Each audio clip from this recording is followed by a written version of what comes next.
Bonjour à tous, voici l'actualité en 5 pages, à commencer par le Massa 2024, le marché des arts du spectacle africain d'Abidjan qui a ouvert ses portes ce samedi au Palais de la Culture Abidjan-Treichville sous le thème « Jeunesse, innovation et entrepreneuriat », des leviers pour le développement des industries des arts du spectacle. Dans cet élément exclusif, nous vous proposons des images à tourner dans les coulisses de cette ouverture. Ismaël Ivrard-Déo et Franck Kouadio. Palais de la Culture, à moins de 3 heures de la cérémonie d'ouverture. Passionnés novices du monde de la culture arrivent chacun à son rythme. Je découvre le Massa cette année et c'est ma première fois de venir ici en fait. Passionné d'aventure et de découverte, j'ai décidé de revenir pour une deuxième fois au Massa pour découvrir les talents. C'est ma première fois de venir au Massa. Et en venant au Massa, j'aimerais voir de nouvelles choses. Découvrir de nouvelles créations et expositions. Les artistes n'en demandent pas moins. Dans cet espace, on parle le langage du street art, une œuvre qui allie forme et couleurs en intégrant parfois des personnages, voire des symboles. Je suis en train de représenter mon pays à travers un symbole, un max.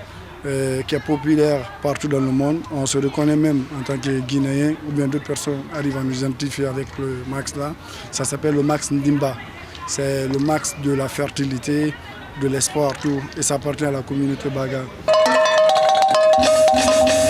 17h, soit 1h30 avant le début des festivités, sur la piste, l'adrénaline monte. Dedans, on a quelques minutes. Là, comme on transpire là. Là, on règle tout ce qui est détail à régler. Vas-y, à la dernière minute à régler et puis directement on va enchaîner. Une pression ressentie positivement par le public, venu nombreux. Ça fait du bien de participer déjà à l'ouverture parce que ça permet d'avoir une vue sur ce qui va se passer. Le Massa, c'est le meilleur moyen de connaître la culture de notre pays et la culture africaine. Nous sommes du Maroc et on est là pour la pièce, pas le temps pour le temps. Et on est très content d'être là et d'être assisté à la cérémonie. On est chez nous en vrai. À quelques pas de l'arène d'ouverture du spectacle, les abords de la 4000 places. Ici, l'heure est aux dernières consignes et la motivation a un nom, la prière.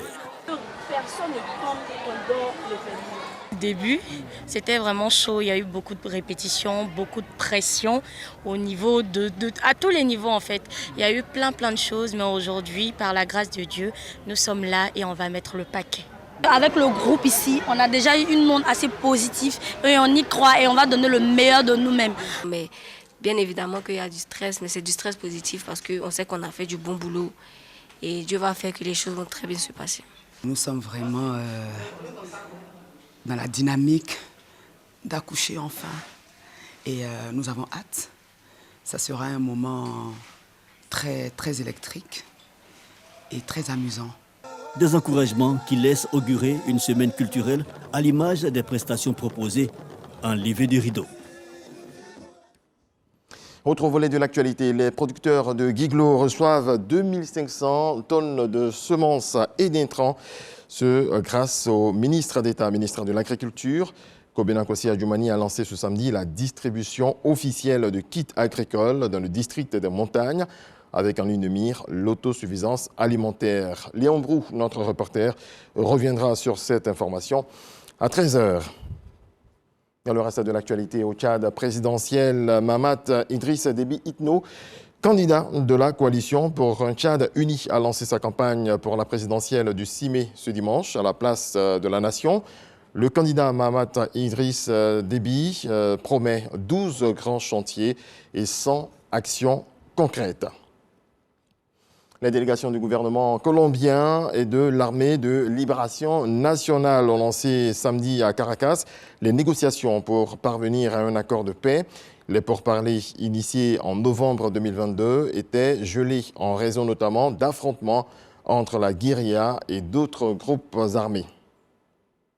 Et puis Israël est toujours en alerte plus de 24 heures après une attaque historique menée par l'Iran contre le terrorisme, le territoire de l'État hébreu. Ce lundi 15 avril, les autorités israéliennes annoncent la réouverture des écoles dans la majeure partie du pays. La pression est donc retombée dans le pays et l'effort de guerre reste concentré sur Gaza. L'actualité revient à 13h. Merci à vous tous de nous avoir suivis.